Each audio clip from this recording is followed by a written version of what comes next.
Welcome back to another episode of the Nicocast. Today I'm here with Minecraft Curious.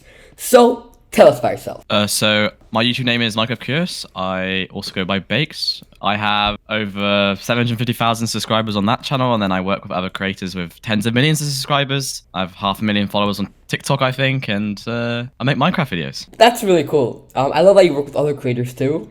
Who was your inspiration to start YouTube, and how did you start? My start was different to most people start. I actually got hired by a media company to help produce their videos about 18 months ago. So That's cool. I got hired to. So this is for Valorant. I don't know if many people know how Valorant works on the Minecraft podcast, but I guess you don't know, just do Minecraft actually. But basically, spectating in Valorant, so you can spectate players, and I was hired to spectate professional players in custom games, so like 5v5, and basically record it and then send it off to be edited. And that's what I did. So basically, I just watched people play Valorant for $10 an hour, and then I slowly started doing more and more for this company, and then I moved up and now I'm an executive producer at this company, and I work with other people, and I manage people, and I consult people there as well. That was about 18 months ago, and that's where I am now. That's really cool. Did you have like a background in like videos before you got hired, or was like your first job in like? No, so I didn't really have a background in videos. I was just good at Valorant mainly. That's the main reason why I probably got it. And also I was recording videos like on a unprofessional level, just sort of just recording it for fun and just posting on my YouTube channel unedited. But they obviously saw a little bit of dedication there, because at the time on the channel they were doing one video a week, which was about 40 minutes long, and I came in on the channel in the Discord, and I was recording these like fun videos with the community, unofficial, like just asking people to do the same thing as what the channel was doing for free. I was doing it daily, so they obviously thought, well, he's doing it for free daily, we'll get paid for it and only do it once a week, so why don't we just pay him to do it daily? And that's what they did, obviously. And then that's a great investment for them, because they were paying me probably less than 5% of the ad revenue, and the channel just blew up after that, obviously, because they were doing 7 videos a week instead of 1. Yeah, let's get back to like your Minecraft videos. So, in my opinion, I would not have called my channel like Minecraft Curious. Why did you decide to call it that? So Curious is actually the brand name at the end, of the channel. So my channel, I work with the company I was on about. So I'm the executive producer for that channel instead of the owner, I guess. I mean, I still own a majority stake in the channel, but there's a lot of management behind it. So the Curious is that part of that. I probably wouldn't name it Minecraft Curious either. It's pretty funny, but the company I work for is called Gaming Curious. You can kind of see where the name came from. It's the Minecraft division of Gaming Curious. That's cool. So like, can you explain like what the channel is? Yeah, so we do role playing skits of Minecraft videos, basically. So your typical skit, a lot of them revolve around sort of pretty simple stories that you'd probably just see anywhere, where something happens to you and I do something back. So normally my friends or someone in Minecraft does something to me, and then I work my way to get revenge on them or something back to them. So revenge is a pretty universal concept, so that's why we go with that. But really, it's any sort of story. They steal something from me, they blow my house up, whatever. So that's just role playing skits. That's the channel. Yeah, and what does the company have to do with your channel? Because that's what interests me. Yeah. So at the start it was a lot more than it is now, because obviously I've grew over the last year doing these videos. I'm a lot more involved than I used to be. So the company at the very start would do pretty much everything apart from what I would do, which was the recording. So they'd come up with the ideas, thumbnails, they got the editing. All I had to do was take the video title that they wanted me to do, and I'd have to just somehow make a good video out of it and record it, and then I'd send it off to the editors. But now I'm a bit more involved, so now I do the thumbnails, I cut my own ideas, titles, I record them, and all that stuff. And then pretty much the only thing that the company do now is sort of guidance, management, consultancy, and the editing, which, to be honest, I still work with the editors, RMD and the editors. So yeah, but that's pretty much it, really. They're just on the service level. They just tell you what's good about your channel, tell you what's bad about it, and then just take like a cut, basically, which is fair enough. Yeah, I'm guessing when the company was like doing the thumbnails and editing, that made it so much easier for you. Like, so a ton of weight off your shoulder. One advantage of it as well is, one thing that creators struggle with a lot is when they're first starting out, they're doing a lot of work for no money. How it works there is there's a minimum payment per video. So if the video isn't making money because it's getting like 1k views, 100 views, whatever, then I'm still I'm sure I can leak this information. It doesn't really matter. I was still getting paid $25 per Minecraft video I made back in the day. So even if you look back, some of these would have had like less than 1,000 views at the time. So they were losing money on me at the start. Obviously, I think it's worth it now. I think 100x is their investment on that. So I was Yeah. still making about $1,000 a month from doing 4 videos a week, and that's probably the main advantage because as if you're getting paid close to minimum wage or more to do something that's fairly fun, then I'm gonna put a lot of effort into it. If I wasn't getting paid, I probably would have never have had my output. I would have done maybe 1 video a week. Yeah. But I would never be where I am now because improvement comes with iteration. And if I did 1 video a week, I would only have 40 videos on my channel instead of 250. So Yeah. So I'm really interested. Like you mentioned, you work with other creators. Do you have yeah.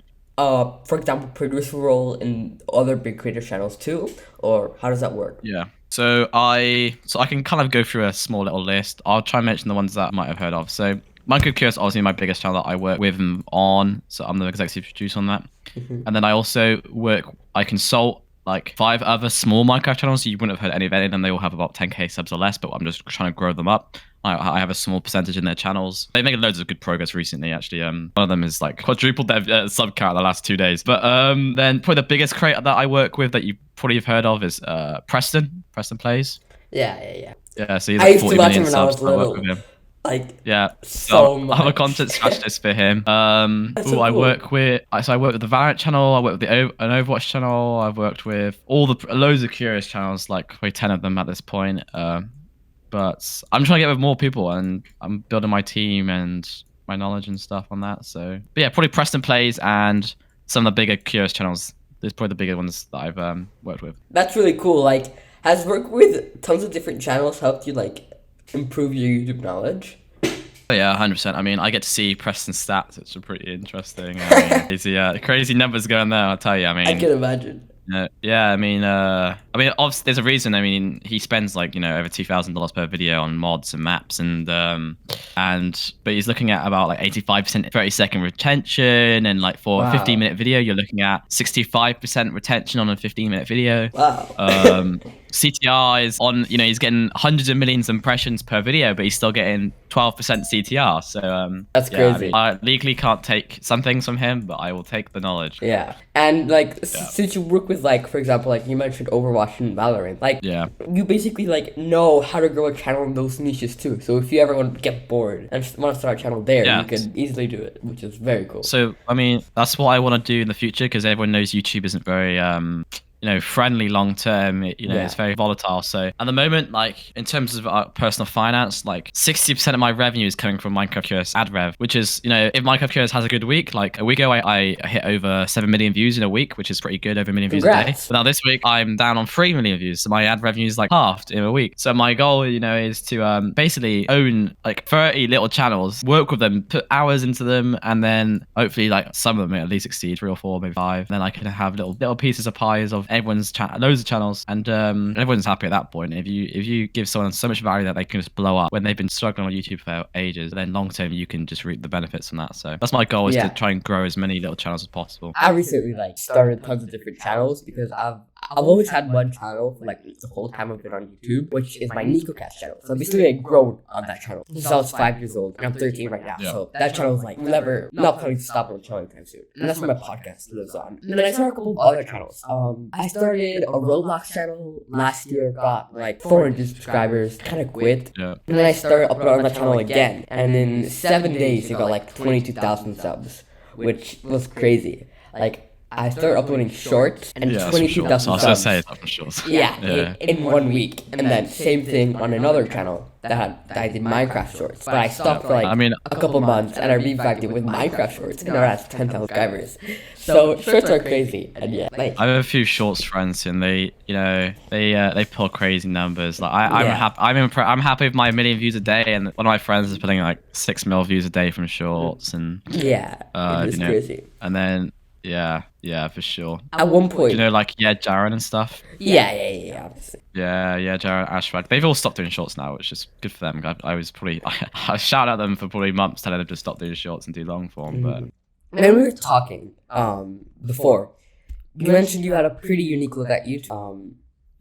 What is your pretty unique look at YouTube? So most people, I feel, just kind of do it as a hobby, right? Or it's their little thing they do on the weekends. Whereas I look at it as a business. It's literally a business to grow. I mean, I work for businesses. I I'm a contractor on that, and I'm gonna register my own business at the end of the tax year and blah blah. So I think I look at it. YouTube is slightly different, being that I got paid from square one on YouTube, and I think always about maximizing potential. Yeah. So where someone might be like, I'll make one video a month, it'll be a good video. I'm looking at outsourcing, and I'm looking at like paying people to do things for me, and so like even the smallest things. So it could be like, I don't know, there's some crazy views out there, but it could be as simple as just paying someone to do your editing, or it could be as crazy as you have 100 days hardcore world and you pay someone to go on the world and finish the build for you. Like, you'd be surprised what's possible on YouTube. Yeah. I think some creators are just... I wouldn't be surprised the amount of people that actually do that. Like,